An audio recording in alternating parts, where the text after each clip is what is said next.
A condo is not an investment. Let me tell you, as a disclaimer, I do own a condo and I do lease it out, but I can assure you that when we purchased this thing 8 years ago, we purchased it to live in.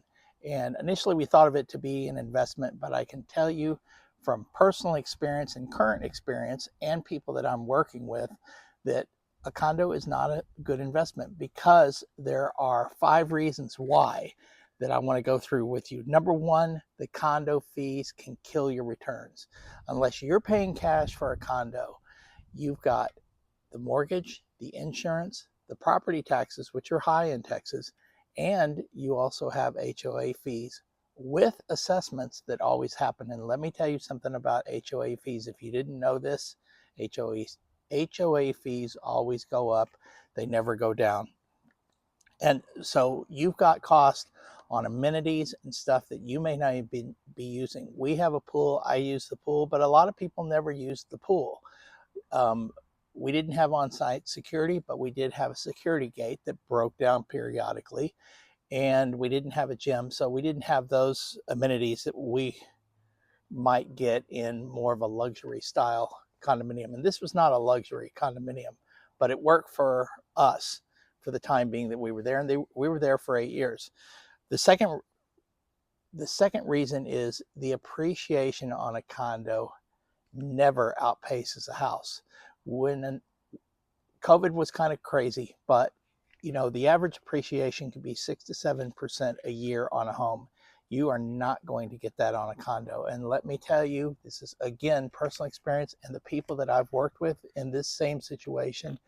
When your HOA fees go up, if you're not paying, you may be paying electricity and water separately and trash. Every HOA is different. So as the HOA fees go up, the price that you can get for that property generally goes down. Not in all cases, but a lot of times it does. So what you paid for it 5 or 6 years ago, you may be actually able to sell it for less or what you paid for it. So if you're looking at a condo to purchase for yourself, condos are a great place to be in. If you want that lock and leave lifestyle, if you don't want to have to worry about maintenance issues like yard and trash and all of that stuff, all that's taken care of. I am not saying anything negative about the condo. What we're talking about today is an investment in a condo. You also have restriction limits on your income potential. If you are surrounded, which we are by a lot of apartments, and in the DFW area, there are a lot of new apartment complexes that are popping up. That's your competition. And they're shinier, they're nicer, they have valet trash, they have washers and dryers. I mean, if you cannot offer the same or better than what somebody can get into an apartment, why are they going to go to you? Because a condo sometimes it's just a little bit more than a glorified apartment. If you're looking to Airbnb, especially in the DFW area, not going to happen. If you want to do short-term rentals, there's a lot of times there's restrictions on that. When I mean short-term, I'm talking about anything less than 6 months.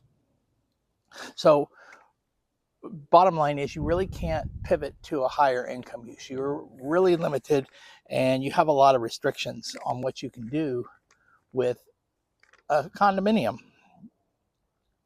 Number 4, this is big and this has happened in the last couple of years. High supply can tank prices. There's no doubt about that. And right now, this is 2025, it's August, and I'm telling you, there is a lot of inventory right now out on the market for condos. Interest rates are also high. A lot of condo owners sometimes are first-time home buyers and they're trying to inch their way up from an apartment to a condo and then on to a house. Interest rates, depending on warrantability, which we won't talk about today, but other issues could force a buyer to have a higher interest rate. I mean, your ideal client's a cash buyer, but there's not that many out there that are buying condos for cash. And, if the market gets flooded with a bunch of apartments, then That's your competition, and you got to meet them where they are. And the question for you, if you're investing in something like that, can you cover your HOA, your insurance, and your property taxes and still have a little bit money left over for repairs? Only you can answer that question, but that's why it's not a good investment. And the last final thing is, you cannot control expenses in condominiums. This year, we have had problems with water leaks, and they couldn't find it. And it's an older building. When we first moved in, there was a new roof put on. That was a major assessment. I've talked about the gate issue before. There are a variety of things, and you are responsible because as a condo owner, you own a percentage of that building. And those assessments will kill your profit for the year. Our assessment was very small. It was only $1,200, but $1,200 is still $1,200, right? So your investment can be wiped out for the whole year, for maybe 2 or 3 years. So, but again, if you want to live in a condo, I love it. It was great. We traveled a lot. We still travel a lot. And it worked for us. And it doesn't work for everybody. It's just one of those things. When you're buying a house or a condo, you need to be thinking of it as not necessarily an investment, but a place to live. And are you happy living there? My name is Chris Hooper Realty. See you next time.